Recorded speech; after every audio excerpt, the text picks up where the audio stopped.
அப்பாவும் தந்தையும் மகனும் ஒருவருக்கொருவர் எப்படி இருக்க வேண்டும் என்பதற்கு ஒரே மாதிரியான கட்டுப்பாடு இல்லை. ஆனால் நல்ல உறவை கட்டியெழுப்ப சில முக்கியமான அம்சங்கள் இருக்கின்றன. அப்பாவுக்கு அன்பும் ஆதரவும் மகனை தனது கனவுகளுக்கு துணை நிற்கும் வகையில் உற்சாகப்படுத்த வேண்டும். மாதிரியாக இருப்பது நேர்மை, கடின உழைப்பு, மதிப்பு போன்ற நல்ல குணங்களை நடைமுறையில் காட்ட வேண்டும். கேட்பவர் மகன் தனது சிந்தனைகள், சந்தேகங்கள், சிரமங்கள் பற்றி பேசும்போது கவனமாக கேட்க வேண்டும். சுதந்திரம் அளித்தல் மகனுக்கு தன் முடிவுகளை தானே எடுக்கும் தைரியம் உருவாக இடம் கொடுக்க வேண்டும். மகனுக்கு மரியாதை தந்தையின் வாழ்க்கை அனுபவத்தையும் உழைப்பையும் மதிக்க வேண்டும்.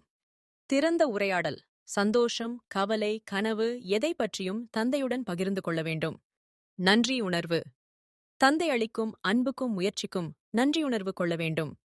உதவி செய்யும் மனம் வீட்டுப் பொறுப்புகளில் சாத்தியமான உதவிகளைச் செய்ய வேண்டும்.